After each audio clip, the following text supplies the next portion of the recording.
concerns. The field generators malfunctioned, and instead of creating a controlled corridor, they destabilized the entire valley's spatial geometry.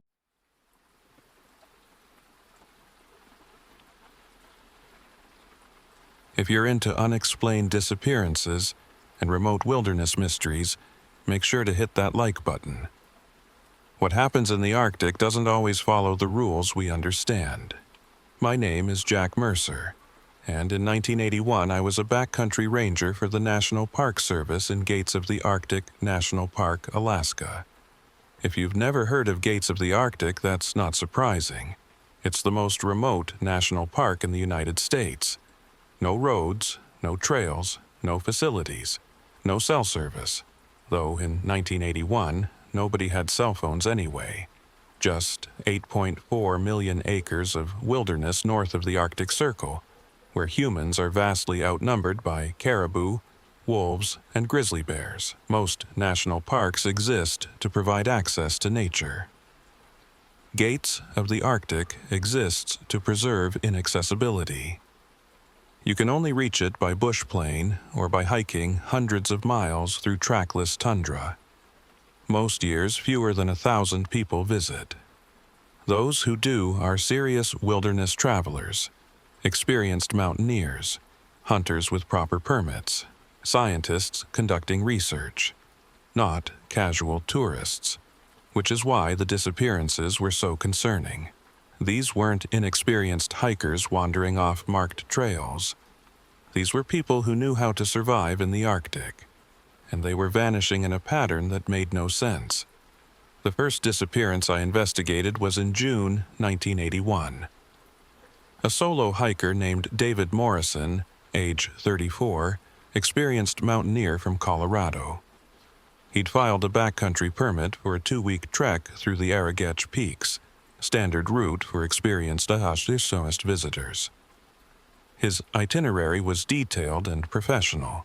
He had proper gear, a satellite emergency beacon, and enough food for 3 weeks. Morrison was supposed to check in by radio every 3 days. When he missed his second check-in, we initiated a search.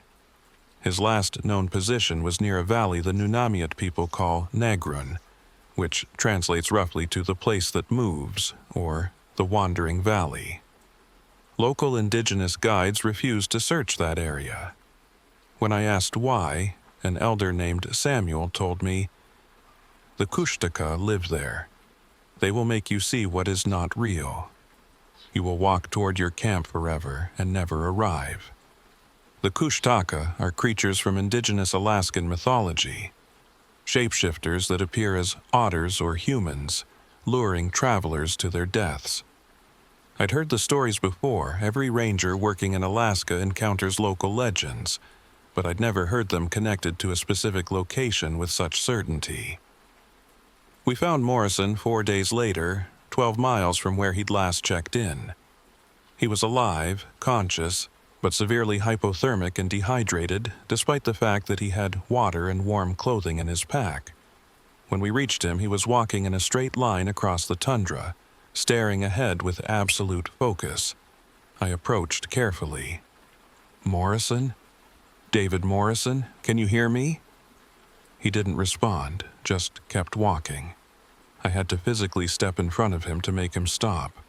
When he finally focused on me, his expression was confused, almost childlike. "Where's my camp?" he asked. "I can see it right there. Why can't I reach it?" "There's no camp here," I said. "Your camp is miles away. We found your tent at your last checkpoint." "No," Morrison insisted. "It's right there. I've been walking toward it for—" He paused, confused. "How long have I been walking?" "We don't know," I said.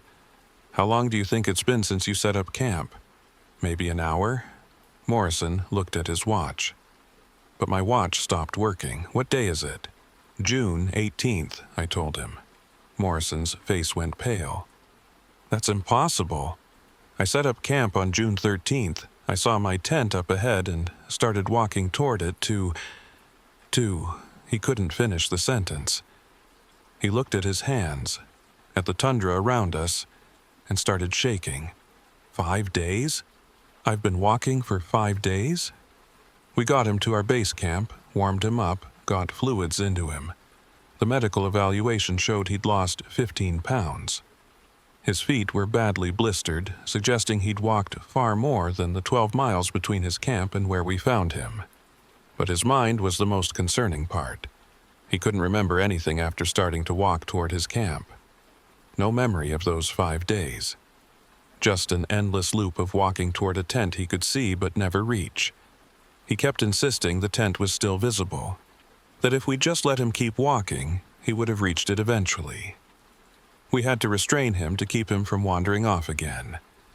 When the psychiatrist evaluated him later in Fairbanks, the diagnosis was dissociative fugue state, possibly triggered by isolation and stress.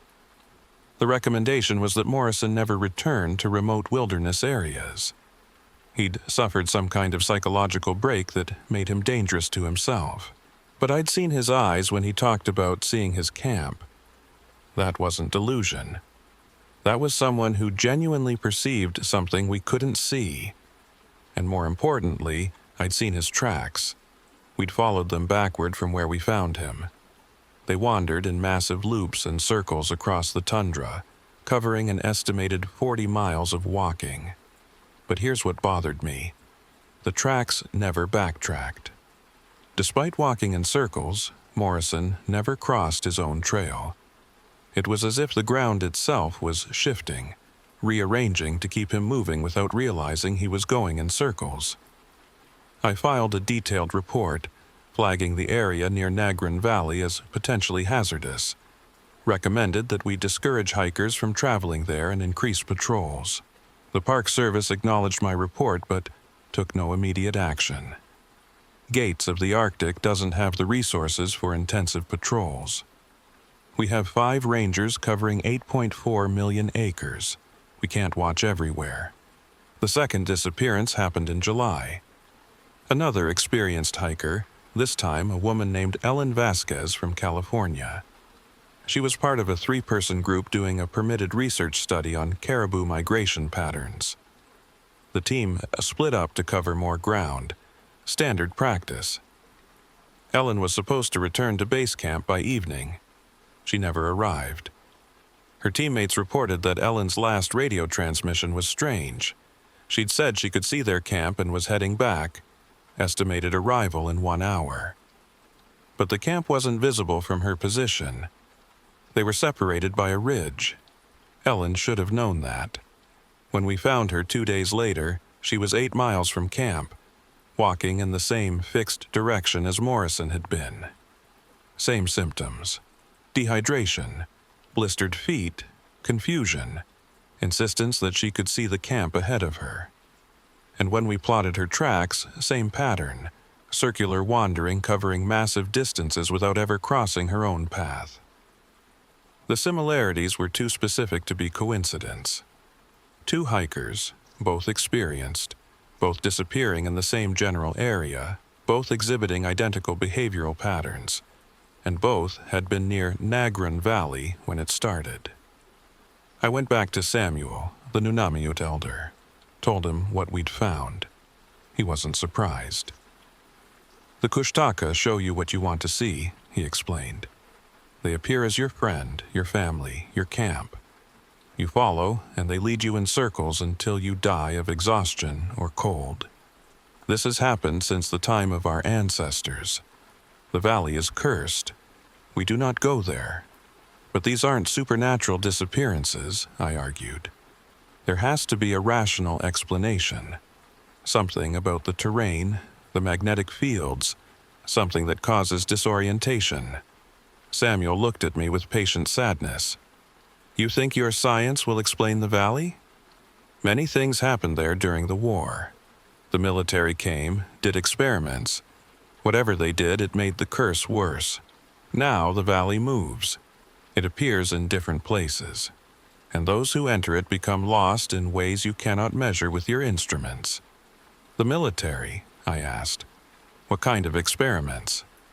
Samuel shook his head. "They would not tell us. But we saw the lights, heard the sounds, and after they left, the valley was different." Now, it is not always in the same place.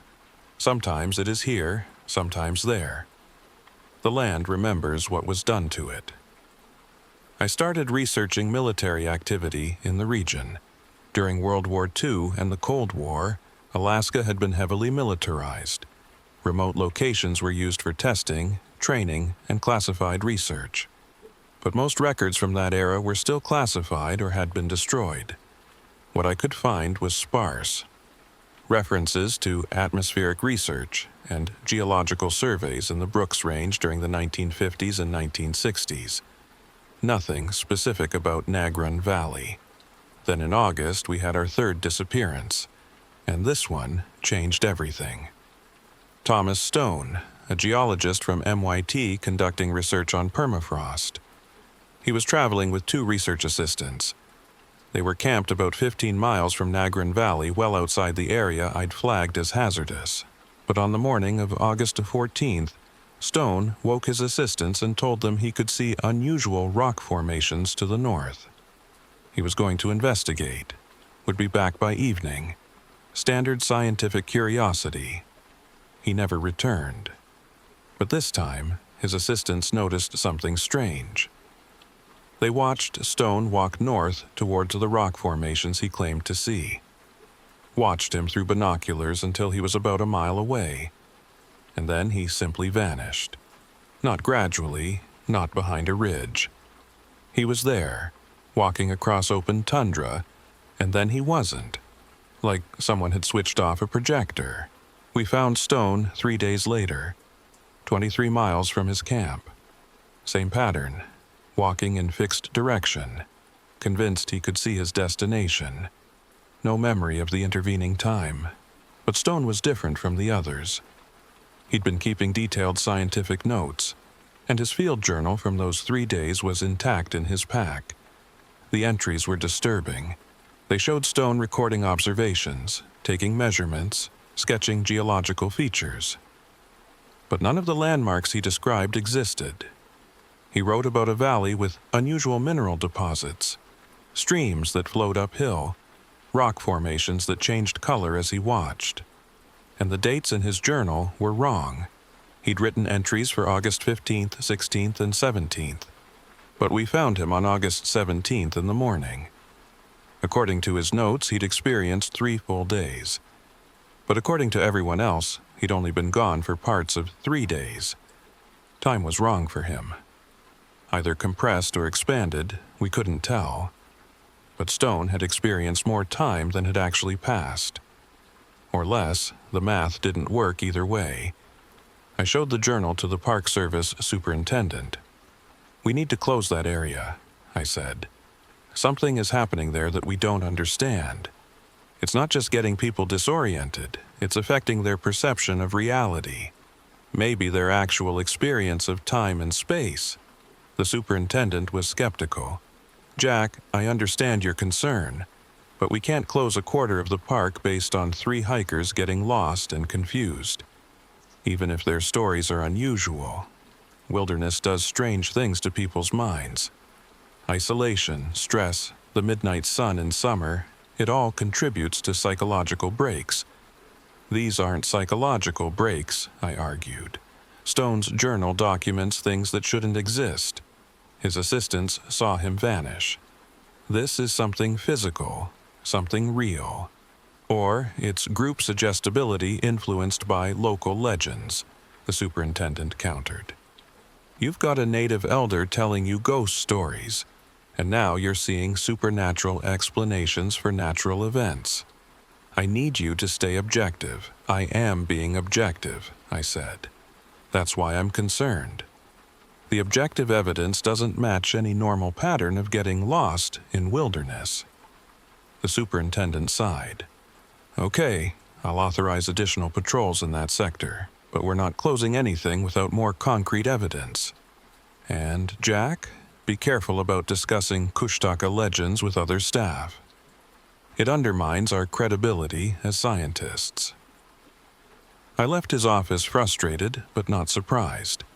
The Park Service operates on evidence and liability. 3 people suffering confusion in wilderness wasn't enough to justify major action, but I knew something was wrong with that area. Something that had nothing to do with folklore or psychological stress. I decided to investigate on my own. Took a week of personal time and packed for a solo expedition to Naġrun Valley. I would document everything with camera, compass, GPS, though GPS in 1981 meant a primitive military unit that could get position fixes from satellites if you were patient. I'd map the area, look for environmental factors that might cause disorientation, and try to understand what had happened to Morrison, Vasquez, and Stone. Samuel warned me not to go. "You will not return," he said. "Or if you do, you will not be the same. The valley protects itself. It does not want to be understood." "I have to try," I said. "People are getting hurt. If there's something dangerous there, magnetic anomalies, underground gas deposits, anything physical, we can warn people. We can prevent more disappearances." Samuel gave me a small carved figure, a representation of a raven. "The raven sees truth," he said. "Keep this with you. If you see your camp when you know you should not, look at the raven. It will remind you of what is real." I accepted the carving more out of respect than belief, but I tied it to my pack where I could see it. The flight to my drop point took 2 hours in a small bush plane. The pilot, a Tanana Athabascan named Joseph, had flown these routes for 30 years. When I told him I was investigating the area near Naġrun Valley, he was quiet for a long moment. "That's a bad place," he finally said. "I've flown over it maybe 200 times, and every time it looks different. The valley, the mountains around it, the terrain doesn't match between flights." I thought I was remembering wrong, but I started taking photographs, comparing them. And Jack, the landscape changes. Not erosion or seasonal differences, the actual geography shifts. "Do you have those photographs?" I asked. "Used to. Someone from the Air Force came to my hangar in '78, asked to see them. Said they were doing environmental surveys. I showed him the photos. He took them, said they'd be returned after analysis. Never saw them again. Joseph dropped me at my planned starting point, about 10 miles south of Naġrun Valley. "I'll be back in 7 days," he said. "Same location, noon. If you're not here, I'll report your position to Park Service and they'll organize a search." "But Jack, if you start seeing things that don't make sense, don't try to walk toward them. Stay where you are and call for extraction. This place doesn't play by normal rules." I started my hike north, following the bearing toward Naġrun Valley. The first 2 days were normal. Beautiful Arctic summer landscape. Tundra in full bloom, caribou in the distance, midnight sun creating endless golden light. I documented everything, took photographs, recorded compass readings at regular intervals. On the 3rd day, my compass started acting strange. Instead of pointing consistently north, the needle would drift, sometimes slowly rotating, sometimes jumping to point in completely different directions. I marked my position with GPS, took multiple readings. The satellite fix said I was where I should be, but the compass disagreed. That night, I saw my first anomaly. I was camped on a ridge with a clear view of the valley below. As I watched, the landscape seemed to shimmer. Not heat distortion. I'd seen plenty of mirages in deserts. This was different. The hills in the distance appeared to move, reshaping themselves. A stream that had been running west to east now flowed south to north, and a distinctive rock formation I'd photographed that afternoon was now on the wrong side of the valley. I checked my photographs. The rock formation was definitely in a different location, unless I'd gotten completely turned around, which seemed impossible given my GPS readings, but the physical evidence said the terrain had changed. On the 4th day, I reached the edge of Naġrun Valley itself, and I understood immediately why the Nunamiut called it the place that moves. The valley wasn't stable. I don't mean geologically unstable. I mean it looked different every time I looked at it. I'd focus on the far ridge, look away to check my GPS, look back, and the ridge would be in a slightly different position. Trees that had been on the left were now on the right. A lake that appeared to be 2 miles away would suddenly seem only a few hundred yards distant. At first, I thought it was an optical illusion, some trick of the light or atmospheric conditions. But when I tried to hike toward a specific landmark, I couldn't maintain a consistent bearing. My compass was useless, spinning slowly like it couldn't decide where north was.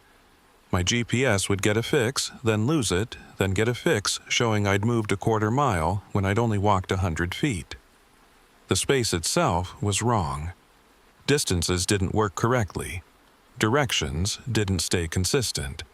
It was as if the valley existed in some kind of flux state where normal geometry couldn't establish itself. And then I saw my camp, about a mile ahead, clearly visible on a slight rise. My exact tent, my gear, arranged exactly as I'd left it that morning. Except my camp was behind me. I'd been hiking away from it all day. I turned around. My camp was there too, behind me. The same tent, same arrangement, in a completely different location. I had 2 camps, both real, both mine, both impossible. Samuel's raven carving was hanging from my pack. I grabbed it, held it up, focused on the carved details. Reminded myself that I'd only set up 1 camp, that one of these had to be fake, but which one? They both looked absolutely real, and I could feel the pull toward both of them, the desire to walk toward either one, to rest, to stop dealing with the impossible terrain. That's when I understood what had happened to Morrison and the others. They'd seen their camps, or thought they did. Started walking toward what looked like safety, and the valley had kept them walking in circles, chasing a mirage that was somehow more than a mirage, a real projection of their camp, appearing and disappearing, leading them on an endless loop. I sat down right where I was. Didn't move toward either camp. Just sat on the tundra and tried to think through what was happening. If the valley could project images of camps, if it could bend space so that directions and distances didn't work normally, then walking anywhere would be dangerous. I could end up like the others, wandering in circles for days with no memory of the time passing. But I couldn't just sit here forever. I had 4 days until Joseph returned for pickup. If I didn't make it back to the extraction point, search teams would come looking, and they'd end up just as lost as I was. I needed to understand the pattern, figure out the rules of this place, even if those rules defied normal physics. Because every system has rules, even impossible ones. I set up my actual camp right there, not moving toward either of the projections, and I started documenting everything systematically. Every time the landscape shifted, I photographed it. Every time my compass spun, I recorded the behavior. Every time I saw something that shouldn't exist, I wrote it down in detail. By evening, I had a file full of observations, and a theory that scared the hell out of me. The valley wasn't moving. We were. Or rather, the valley existed in multiple locations simultaneously. It was somehow smeared across space, occupying several positions at once. And when you entered it, you entered all of those positions. You existed in multiple places at the same time, seeing views from different locations overlapping. That's why the landmarks kept shifting. You weren't looking at them from a fixed position. You were looking at them from multiple positions simultaneously, and your brain was trying to make sense of conflicting visual input. That's why compasses didn't work. Magnetic north was different in each location, and the needle was trying to point to all of them at once. And that's why people saw their camps ahead of them. They were seeing their camps from multiple positions. The camp existed in one location, but they were perceiving it from several locations, making it seem like it was ahead when it was actually behind, beside, or nowhere near them. If I was right, and I had no way to prove it, but all the evidence fit, then Naġrun Valley was some kind of spatial anomaly, a place where the normal rules of position and distance had broken down, possibly naturally, or, as Samuel suggested, possibly because of something the military had done here decades ago. Whatever the cause, the effect was clear. Anyone entering the valley would become spatially dislocated. They'd experience being in multiple places at once without realizing it. And they'd chase phantom perceptions until they collapsed from exhaustion. The question was, could you navigate through it? If you understood what was happening, if you didn't trust your eyes, could you find a path that led back to normal space? I decided to try, but not by walking randomly. By using the one piece of equipment that seemed to work consistently, my GPS. Even when it lost signal, when it regained signal, it showed my true position. That meant somewhere outside the anomaly, satellites could see where I really was. If I could maintain GPS fixes and plot them on my map, I could potentially navigate by pure mathematical position without relying on visual landmarks. Ignore what I saw. Trust only the coordinates. It would be slow. GPS fixes in 1981 could take 15 minutes to acquire, but it might be the only way to maintain a true path through the impossible geography. As the midnight sun circled the horizon, never quite setting, I prepared to test my theory. Tomorrow, I would attempt to navigate through Naġrun Valley using only GPS coordinates. No visual navigation. No following what looked like safe paths. Just pure position data, trusting technology over my senses. If I was right, I'd make it through and understand what was happening here. If I was wrong, I'd become another victim of the valley. Another hiker walking in circles, chasing phantom camps until I collapsed. But I had to try, because if I could prove the valley was a spatial anomaly, we could close it. Protect people, maybe even figure out how to fix whatever had broken here. Samuel had been right about one thing. The valley protected itself, but not through magic or spirits. Through physics so strange our brains couldn't process it correctly. Tomorrow, I'd find out if understanding the impossibility was enough to navigate through it. I started my GPS navigation experiment at 6 a.m. on my 5th day. The plan was simple. Acquire a GPS fix, plot it on my map, calculate a bearing to my next waypoint, walk exactly that bearing for 50 paces, then stop and acquire another fix. Ignore everything I saw. Trust only the coordinates. The first few waypoints went smoothly. My GPS would take 10 to 15 minutes to acquire a satellite fix. I'd mark the position, calculate my bearing, walk 50 paces. Repeat. It was tedious and slow, but the coordinates showed consistent progress southeast, toward the edge of the valley. But after the 4th waypoint, things got strange. I was walking my calculated bearing, 135 degrees southeast, when I saw my tent again. Not a mile away this time. Right in front of me, maybe 20 feet ahead. My exact campsite from that morning, complete with my pack leaning against a rock and my sleeping bag aired out on the tundra. But I hadn't broken camp yet. That was still behind me, or should be. I stopped walking and closed my eyes. Counted to 10. Reminded myself that what I was seeing couldn't be real. Opened my eyes. The tent was still there, absolutely solid and real-looking. I pulled out my compass. The needle was spinning slowly in complete circles. Useless. I checked my GPS, still acquiring signal. While I waited, I walked a careful circle around the phantom tent. It looked real from every angle. I could see the exact wear patterns on the fabric, the specific configuration of my gear. But when I reached out to touch it, my hand passed through empty air. The tent was there visually, but not physically. A perfect three-dimensional image with no substance. My GPS beeped, fix acquired. According to the coordinates, I was exactly where I should be, 50 paces southeast of my last waypoint. The phantom tent wasn't on my map. It shouldn't exist here. I marked the position and kept walking, following my calculated bearing. The phantom tent stayed visible behind me for about 30 more paces, then simply vanished. Not fading, just there one moment, gone the next. I continued the GPS navigation for another 3 hours, stopping every 50 paces to acquire fixes and recalculate bearings.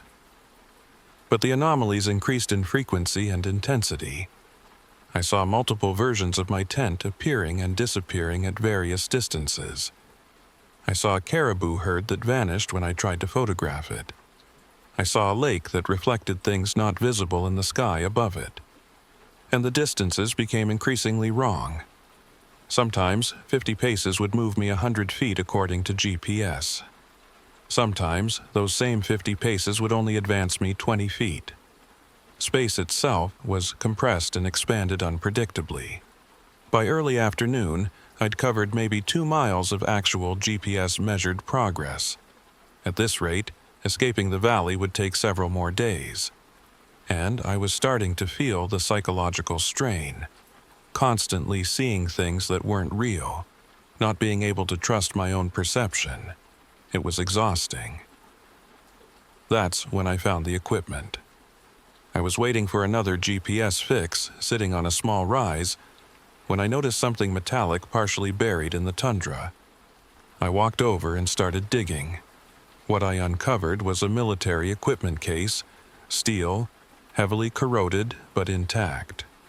The markings were faded but readable: USA RMYCORPSOFENGINEERS 1957. Inside the case were documents. Water damaged and fragile, but portions were still legible. What I could read sent chills through me. Project Northern Fold, the document said. Objective: establish experimental spatial compression corridor for rapid military transport across Arctic distances. Method: controlled dimensional folding using resonance field generators. There were technical diagrams I couldn't fully understand, complex mathematics and physics beyond my education, but the basic concept was clear enough. In 1957, the Army Corps of Engineers had attempted to create some kind of spatial shortcut through this valley, a way to fold space so that large distances could be traversed in shorter paths. According to the documents, the initial tests had been successful. They'd managed to create a stable corridor that compressed 50 miles of terrain into 5 miles of walking distance. The potential military applications were enormous.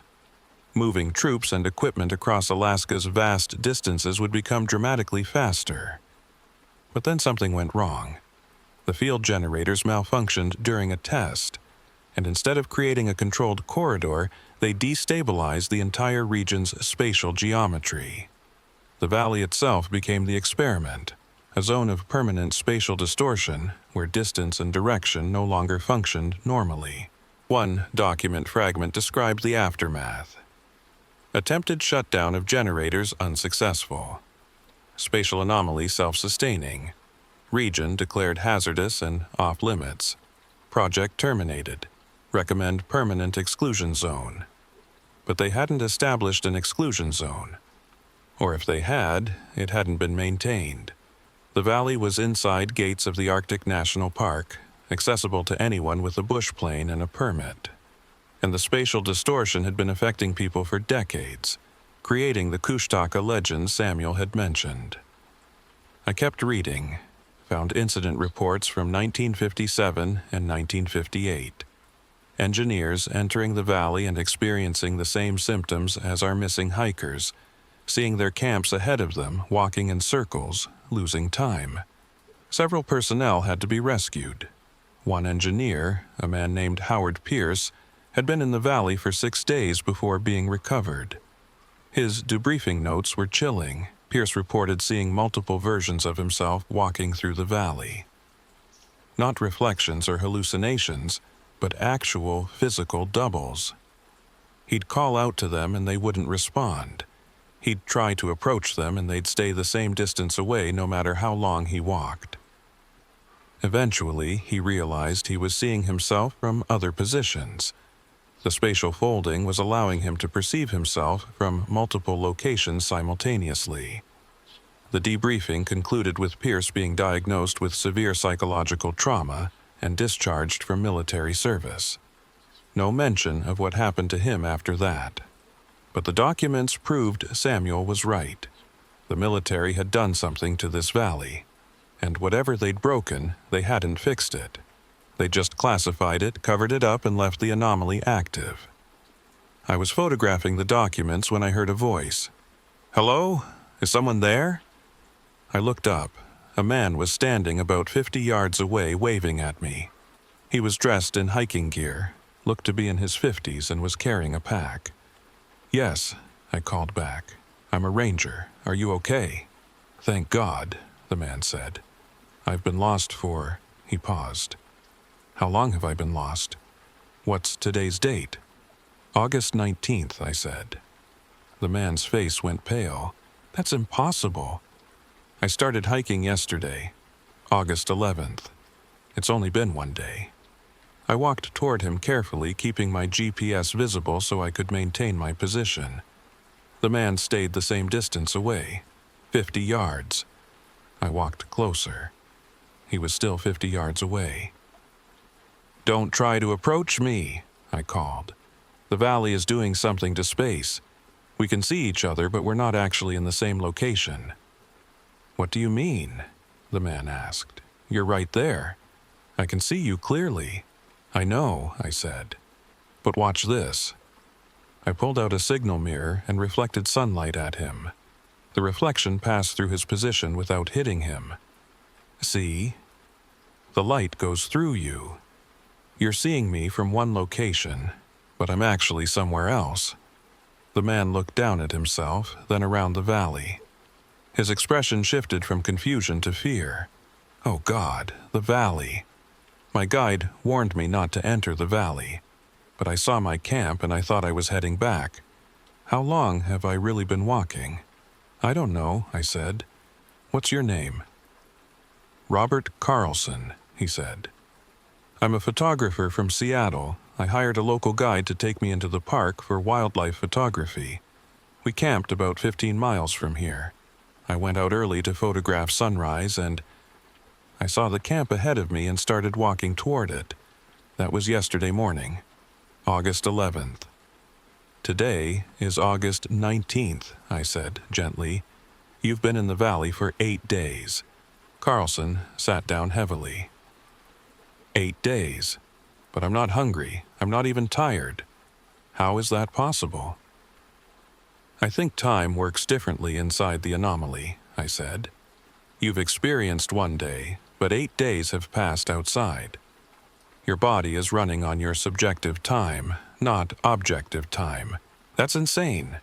I know, but this whole valley is insane. I pulled out the military documents. The Army did experiments here in the 1950s. They broke something in the fabric of space. Now the valley exists in multiple locations at once, and people who enter it get spatially and temporally dislocated. Can you help me get out? Carlson asked. I'm trying to, I said. I've been navigating using GPS, ignoring visual landmarks. It's slow, but it's working. I've moved about 2 miles toward the edge of the valley. If you can acquire GPS fixes, you might be able to follow the same method. I don't have GPS, Carlson said. Do you even know if GPS works everywhere in this place? He had a point. My GPS had been working so far, but there was no guarantee it would continue working as I went deeper. And I couldn't help Carlson navigate. We couldn't even establish a consistent relative position to each other. Listen, I said, stay where you are. Don't try to walk toward anything you see. I'm going to continue my GPS navigation toward the valley's edge. Once I'm out, I'll report your position and we'll organize a rescue with multiple GPS units. We'll triangulate your location and extract you. But what if I run out of food? Carlson asked. Or water? Your subjective time is running slower than real time, I said. If 8 days felt like 1 day to you, your supplies will last much longer than you think. Just stay calm, stay put, and wait for rescue. How do I know you're real? Carlson asked suddenly. How do I know this isn't another hallucination? Maybe I'm talking to myself. Good question, I said. You don't know. But does it matter if I'm real? Following my advice gives you the best chance of survival. If I'm a hallucination, you're no worse off than you were before. Carlson thought about that. Okay, I'll wait, but please hurry. This place is wrong. I can feel it pressing on my mind. Like reality is too thin here. Like if I don't get out soon, I'll start to thin out with it. I'll move as fast as I can, I promised. I resumed my GPS navigation, leaving Carlson behind. Each waypoint took longer now. The GPS was having trouble acquiring fixes. The satellite signal seemed to be affected by whatever was distorting the valley's geometry.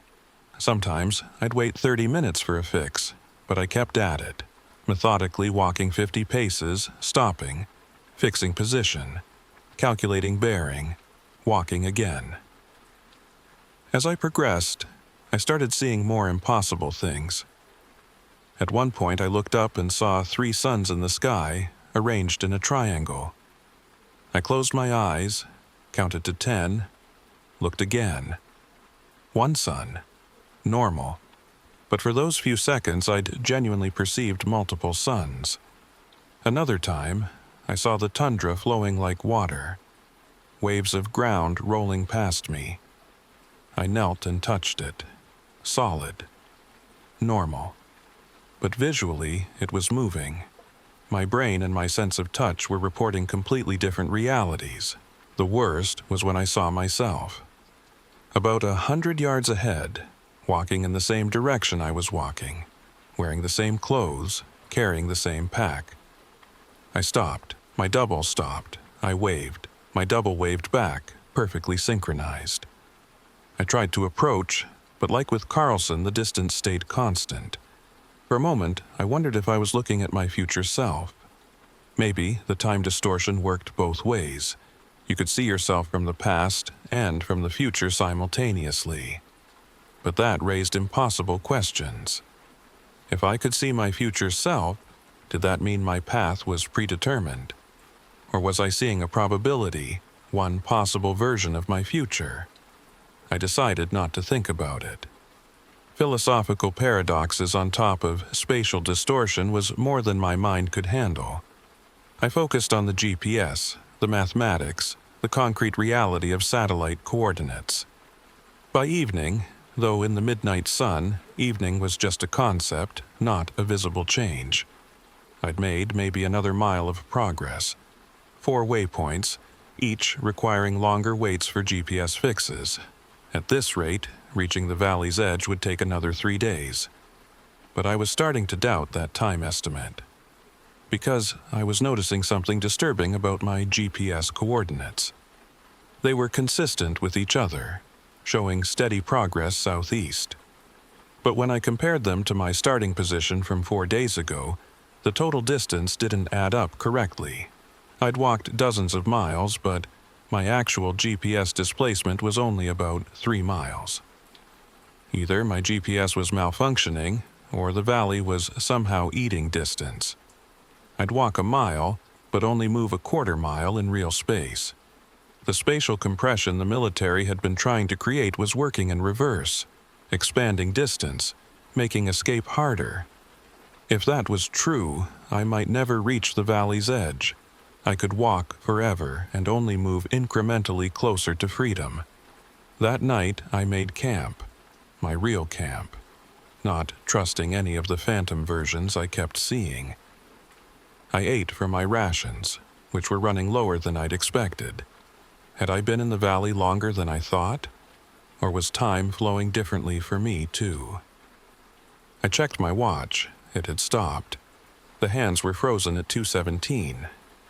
I wound it. It started ticking again, then stopped after a few minutes.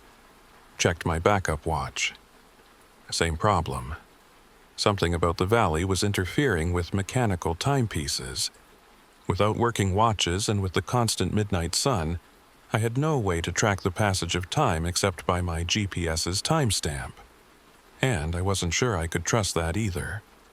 I tried to sleep but couldn't. Every time I closed my eyes, I felt the valley shifting around me. Not physically moving, but changing its configuration. Like the terrain was shuffling itself, rearranging while I wasn't looking. Around what I estimated to be midnight, though that was just a guess, I saw lights in the distance. Not natural lights. These were structured, artificial. Spotlights or floodlights sweeping across the tundra in patterns. I grabbed my binoculars and focused on the lights. What I saw didn't make sense. There was a structure down in the valley, a large complex of buildings, towers, equipment. It looked like a military installation, but it was intact. Active, like it was still operational, but that was impossible.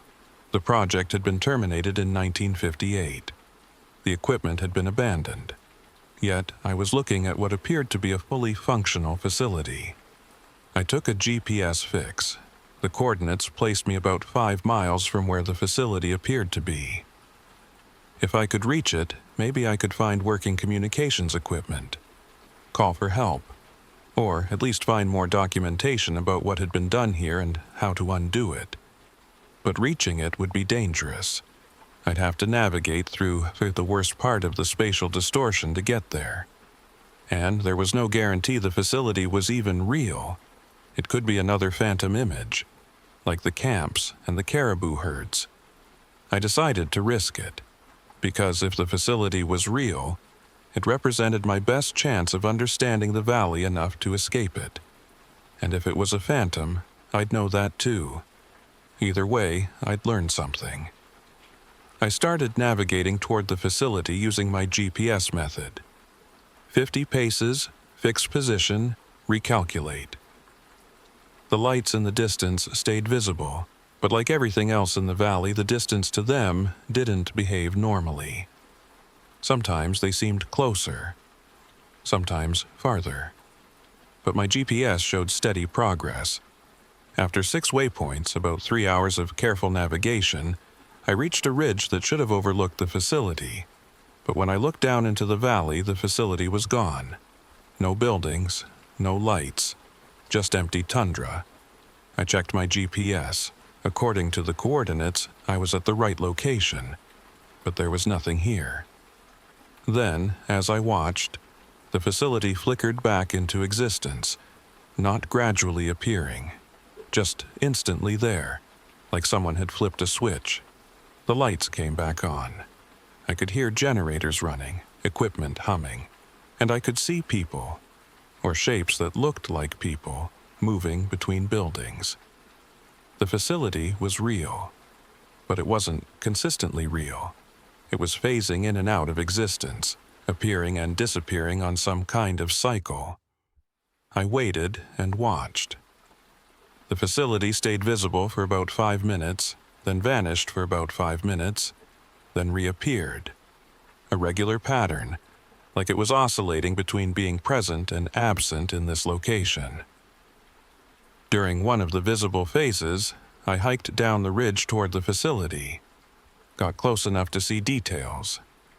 The buildings were definitely military construction from the 1950s era. The equipment was the field generators mentioned in the documents, massive machines with complex arrays of antennae and waveguides, and they were running. Somehow, after more than 20 years of abandonment, the generators were still operational, still producing the resonance fields that were distorting the valley's geometry. I approached the main building during a visible phase. The door was unlocked. Inside, the facility was empty but powered, lights on, equipment running, but no personnel, like everyone had just stepped out for a moment. I found a communications room. Radio equipment, still functional. I tried to transmit. Got nothing but static on all frequencies. The spatial distortion was probably blocking radio signals from reaching outside the valley. Then I found the control room for the field generators. Banks of dials, switches, readouts, and a logbook sitting on a desk as if someone had just been writing in it. The most recent entry was dated August 19th, 1981. Today. But it was written in different handwriting than the earlier entries, and the content was disturbing. Day, 2,847 inside facility subjective time. Outside time unknown. Generators cannot be shut down. Tried multiple times. System has achieved stable, self-sustaining configuration. Spatial distortion expanding slowly. Estimate valley anomaly will encompass entire Brooks Range within 50 years if growth continues. Recommend immediate evacuation and nuclear sterilization of site. But who would I recommend this to? Radio doesn't work. Anyone I send out either never arrives or arrives decades after they left. Time is meaningless here. Space is meaningless.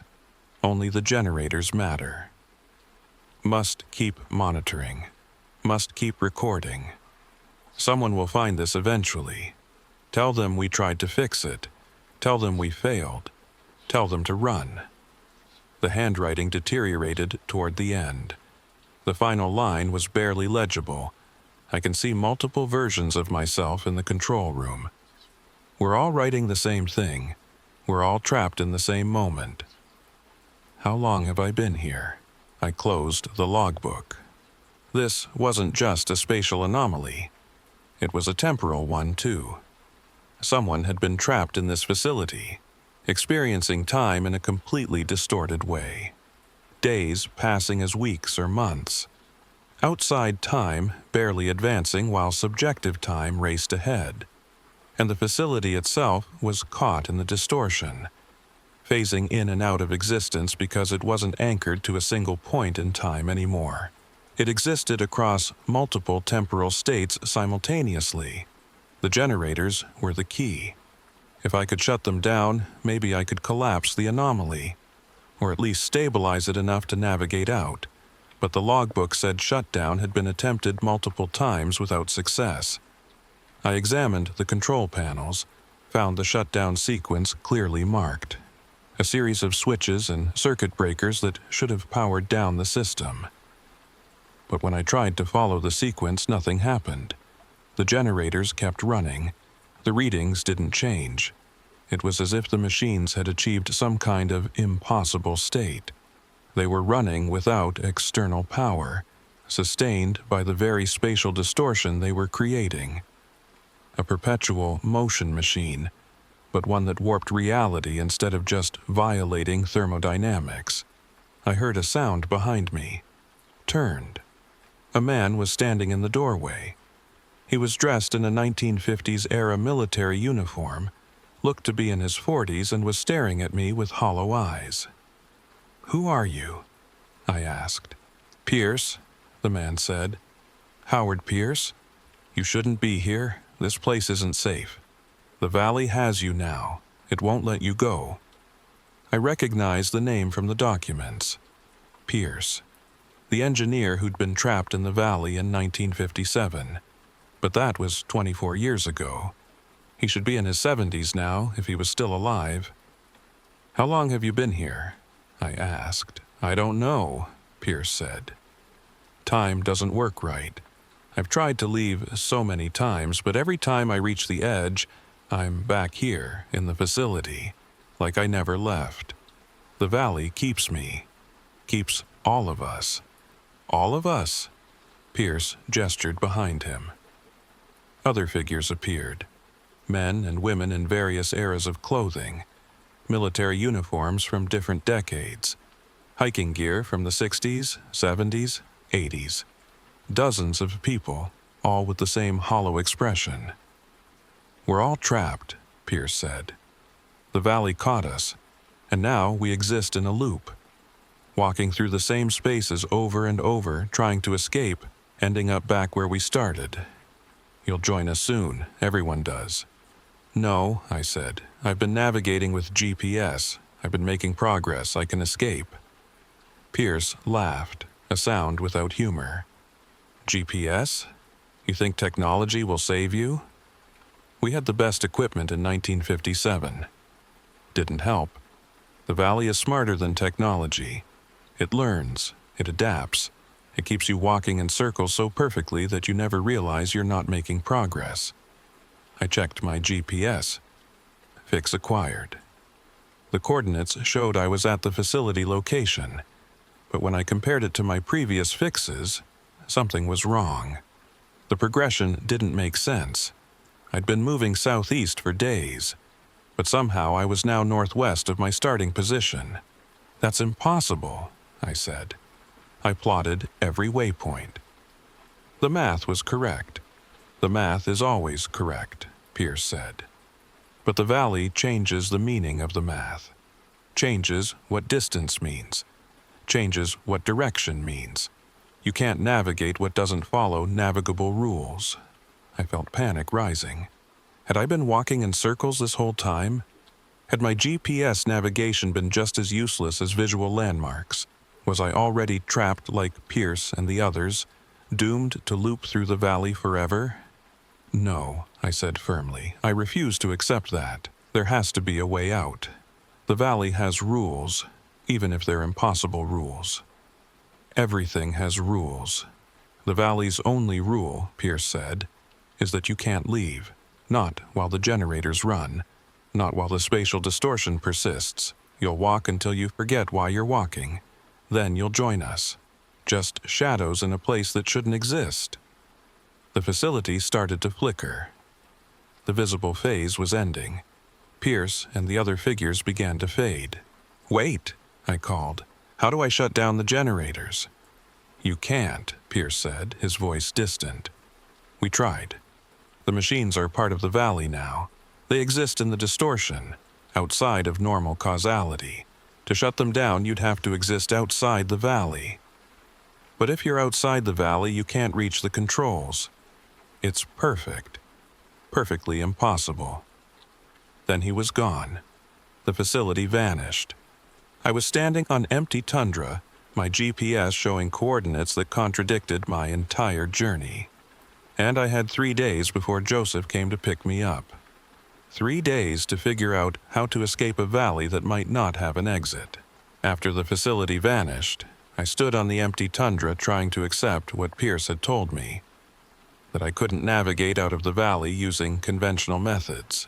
That the spatial distortion changed the meaning of distance and direction.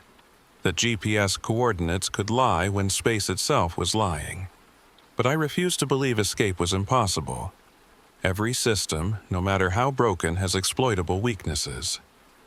I just needed to find the valley's weakness. I sat down and thought through everything I knew. The military had created a spatial compression corridor, a way to fold space so distances became shorter. But the system had malfunctioned, and instead of creating a controlled corridor, it had destabilized the region's entire spatial geometry. The valley now existed in multiple locations simultaneously. People entering it became spatially dislocated, seeing and experiencing things from multiple positions at once. The generators were self-sustaining, running on the very distortion they created. Shutting them down from inside the valley was impossible, because the controls themselves were spatially dislocated. You could see them, touch them, flip the switches, but the action wouldn't propagate normally through space because space wasn't normal. But the generators had to be physically somewhere. One real location, outside the distortion, where they actually existed. The facility I'd seen was probably a reflection or projection of that real location. But where was the original? I pulled out the military documents I'd found. Reread the technical specifications. There, a map showing the generator placement. 3 field generators arranged in a triangle, each one mile from the others. The map included geographic coordinates. I compared those coordinates to my current GPS position. The generators should have been within the valley, but if the valley itself was spatially displaced, then those coordinates might not mean what they seemed to mean. What if the generators weren't inside the valley at all? What if they were outside, creating the valley by projecting the spatial distortion inward? Then the valley I was experiencing was entirely artificial, a bubble of warped space created by machines that were themselves in normal space. If that was true, then navigating to the valley's edge wasn't about walking through distorted space. It was about walking to where the distortion ended, the boundary where normal space resumed. But Pierce had said he'd tried to leave multiple times and always ended up back at the facility. Either he'd been walking in circles within the valley, or what if the valley didn't have a fixed edge? What if the distortion expanded and contracted so the boundary moved? The logbook entry had mentioned the anomaly expanding slowly. 50 years to encompass the Brooks Range. If the distortion was growing, then its edges weren't stable. You could walk toward the boundary, but the boundary could move faster than you walked, keeping you trapped. Unless you moved faster than the boundary could expand. But how fast was it expanding? The logbook hadn't specified. Could be inches per day, could be miles per hour during active phases. I needed to test this, find out if I could detect the boundary and measure its behavior. If I could establish that the edge existed and where it was, I could plot a path that intercepted it before it moved. I started hiking southwest, away from where the facility had appeared. Continued my GPS navigation, but now I was also watching for changes in the environment, looking for signs that I was approaching the boundary between distorted and normal space. After 4 waypoints, about 2 hours of hiking, I noticed something. My compass was still spinning, but the rotation was slowing down. Not pointing to a consistent north yet, but rotating less frantically. Like the magnetic field distortion was weakening.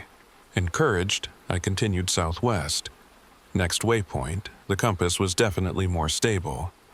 Still drifting, but settling into longer pauses pointing roughly north. 3 more waypoints. The compass locked onto north and held. Not drifting anymore, and when I acquired my next GPS fix, the distance matched my walking distance correctly. 50 paces equaled 50 paces of displacement. I was approaching the edge. Space was becoming normal again. But then I saw my camp. Not a phantom projection, my actual camp, the one I'd established days ago when I first entered the valley. I could see my tent, my gear, exactly where I'd left them. Except I'd walked away from that camp going north, and I'd been hiking southwest. I shouldn't be anywhere near it. I checked my GPS. The coordinates said I was 10 miles from my original camp position, but I was looking right at it, clear as day, maybe 200 yards away. The valley was playing its final trick, showing me safety, showing me home, trying to lure me toward it. If I walked toward that camp, I'd probably end up walking in circles, like the others, trapped in a loop, chasing an image that would stay perpetually ahead of me. I pulled out Samuel's raven carving, held it in my hand, focused on the carved details. The raven sees truth, Samuel had said. If you see your camp when you know you should not, look at the raven. It will remind you of what is real. I stared at the carving, then back at the camp, then at my compass. North was stable. My GPS showed I was nowhere near the camp, but my eyes insisted it was right there. What is real, I asked myself. What I see or what I measure? Neither, I realized. Both were being manipulated by the valley. Visual perception was obviously distorted, but the GPS and compass were also affected by the spatial anomaly, even if less dramatically. I couldn't fully trust my instruments or my senses. So, what could I trust? The answer came from an unexpected place. Samuel's other piece of advice, the one I dismissed as folklore. The valley protects itself. It does not want to be understood. The valley protects itself, not through magic, but through deception. It showed people what they wanted to see, their camps, their safety, their destinations, and they'd chase those images until they collapsed. But what if I stopped wanting to see anything? What if I stopped trying to navigate, stopped trying to escape, stopped trying to understand?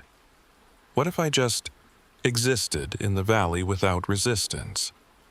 It seemed counterintuitive. But everything about the valley was counterintuitive. Maybe the only way out was to stop trying to get out. I sat down on the tundra, put away my GPS, my compass, my maps, closed my eyes, and I stopped planning, stopped calculating, stopped trying to solve the problem of the valley. Just breathed, just existed. No direction, no destination, no desire to be anywhere other than exactly where I was. At first, nothing happened.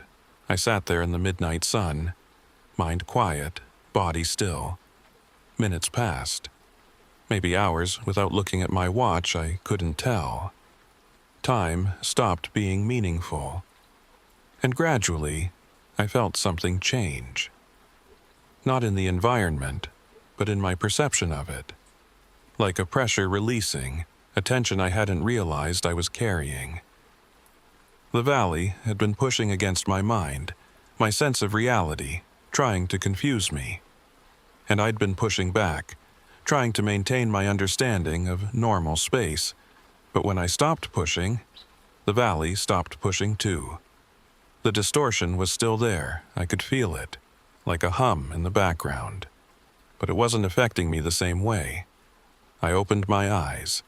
The phantom camp was gone. I was sitting on empty tundra under the endless Arctic sky. No projections, no mirages, no impossible geography. Just normal landscape. I stood up, looked around. The terrain looked stable, consistent. I could see for miles in every direction, and nothing seemed to shift or change. I checked my compass. North, steady and true. Checked my GPS. Fix acquired in 30 seconds, much faster than inside the valley. And the coordinates made sense relative to my known starting position. I'd crossed the boundary, not by navigating through the distortion, but by stopping my participation in it. The valley had kept me trapped as long as I was trying to escape. When I stopped trying, it released me. Or maybe I'd found some kind of perceptual trick that let me see through the distortion. Either way, I was in normal space again. I could navigate conventionally. I started hiking toward my extraction point, the location where Joseph would pick me up in 2 days. Conventional navigation now. Compass bearings, landmark references, GPS confirmation. Everything worked normally, but as I hiked, I thought about what I'd learned. The valley wasn't just a spatial anomaly. It was almost intelligent, or at least adaptive. It responded to people's expectations and desires, showed them what would keep them trapped, and the more desperately you tried to escape, the more effectively it held you. The Kushtaka legend made perfect sense now. Shapeshifters that appeared as friends or family, luring people to their deaths. That's exactly what the valley did. It showed you what you trusted, what you wanted to reach, and it used that desire against you. I wondered about Pierce and the others. The hollow-eyed figures I'd seen at the facility. Were they really trapped, or had they become so convinced they couldn't escape that the valley's distortion had locked onto that belief and made it real? If they'd stopped trying to leave, would they have walked out easily? Maybe some of them had escaped over the years and didn't even realize they'd been trapped. Maybe the valley only held those who believed they were held. I made it to the extraction point with a full day to spare. Set up camp and waited for Joseph. Used the time to organize my documentation, photographs of the military equipment case, the documents, my Jeep's logs showing the impossible coordinate progressions, evidence of what was happening in the valley. Joseph's plane appeared on schedule, circling once before landing on a stretch of flat tundra. He taxied over to my position and shut down the engine. "Jack," he called, climbing out. "Thank God, when you didn't answer your check-in calls, I thought we'd lost you too." "Check-in calls?" I asked. Joseph looked at me strangely. "I've been trying to reach you on the radio for the past 3 days. You didn't respond. I filed a concern report with Park Service yesterday. They were planning a search if you didn't show up today." "My radio?" I pulled it from my pack, turned it on. Static. I tried to transmit. Nothing. The radio was dead, even though I'd tested it before entering the valley and it had been fine. "Must have malfunctioned," I said. "Sorry to worry you. How long have I been out here?" 7 days, Joseph said, like we planned. Why? I thought about Carlson, the photographer who'd experienced 1 day while 8 days passed. About time flowing differently inside the anomaly. How long had I really been in the valley? I'd lost track completely once my watches stopped working. "Never mind," I said. "Let's just get back to Fairbanks. I need to file a report." During the flight, Joseph asked if I'd learned anything about the disappearances. I showed him the documents I'd found. He read them silently, his expression growing darker. "This is military," he said, "classified. If you show this to Park Service, they'll confiscate it." "Might confiscate you too." "I know," I said. "But people need to understand what's in that valley. We need to close it to hikers, maybe permanently." Joseph handed back the documents. "I saw this valley before the park existed, before it had a name. And it was wrong even then. Maybe it's always been wrong. Maybe the military just made it worse." "What do you mean it's always been wrong?" "My grandfather told stories," Joseph said, "about the valley that moves. Said it had been a bad place since before the Russians came, since before the tribes had memory, a place where the world was thin, where you could see through to other places, other times. The military didn't create that. They just broke it wider open. So closing it to hikers won't fix the problem," I said. "No, but it might save some lives until we figure out how to actually fix it, if it can be fixed." Back in Fairbanks, I filed a comprehensive report with the Park Service. Detailed accounts of all the disappearances, analysis of the patterns, the military documents, my own experience in the valley. I recommended immediate closure of the Naġrun Valley region and a request for military assistance in either shutting down the generators or containing the spatial distortion. The response came within a week. My report had been reviewed and forwarded to appropriate authorities. The military documents had been confiscated as classified material. I couldn't keep copies or discuss them with anyone, and the valley closure request had been denied. "Insufficient evidence of immediate danger," the response said. The missing hikers had all been found alive. Their psychological symptoms could be attributed to wilderness stress and isolation. No physical anomaly could be documented through normal means. They weren't going to do anything. The valley would stay open, the generators would keep running, and people would keep disappearing. I requested a meeting with the superintendent. Made my case in person, showed him my GPS logs, explained the spatial impossibilities I documented. He listened patiently, then gave me the official position.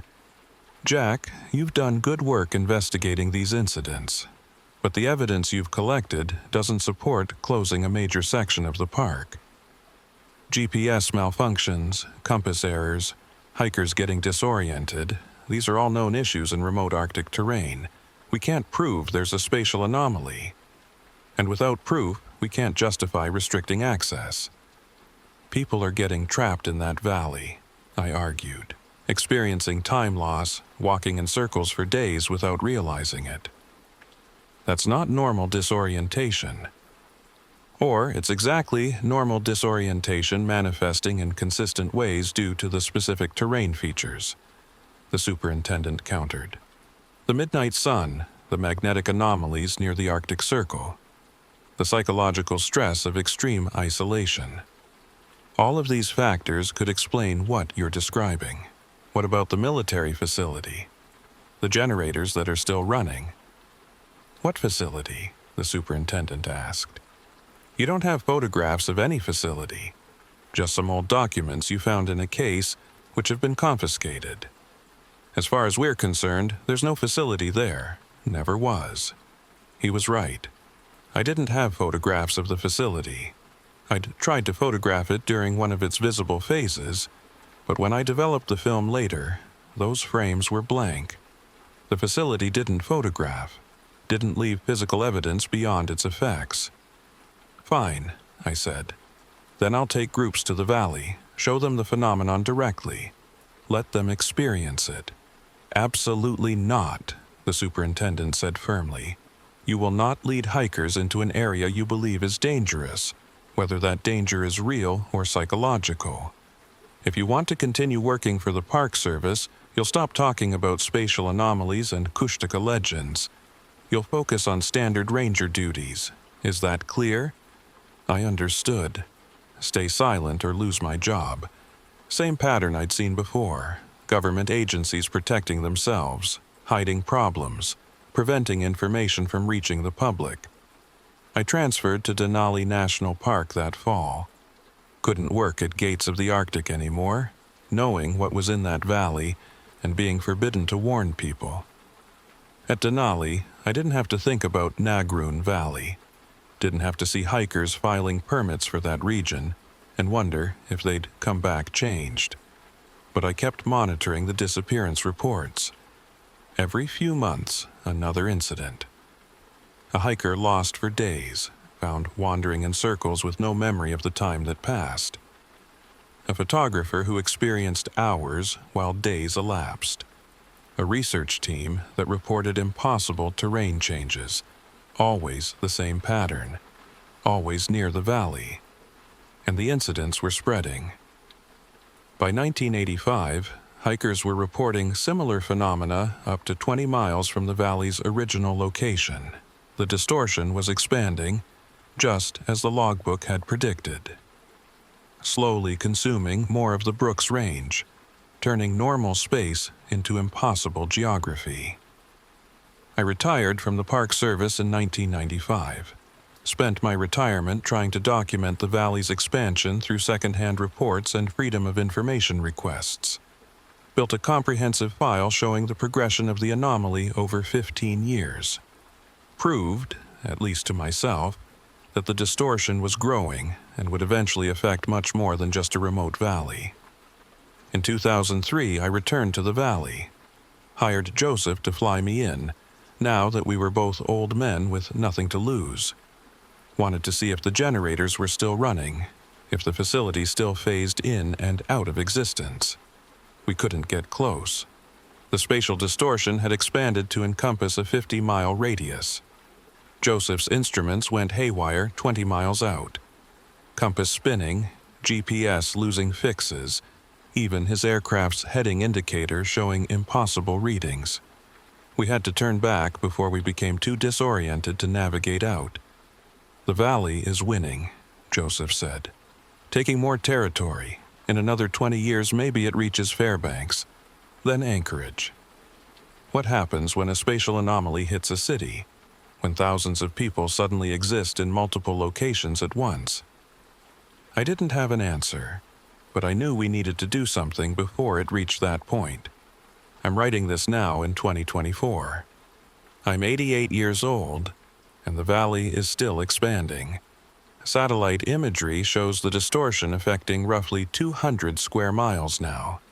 The Park Service has quietly closed that entire region to permits, citing environmental sensitivity, which is true in a way. The environment has become sensitively unstable. Recent reports suggest the military has returned to the area. Classified operations, no details released.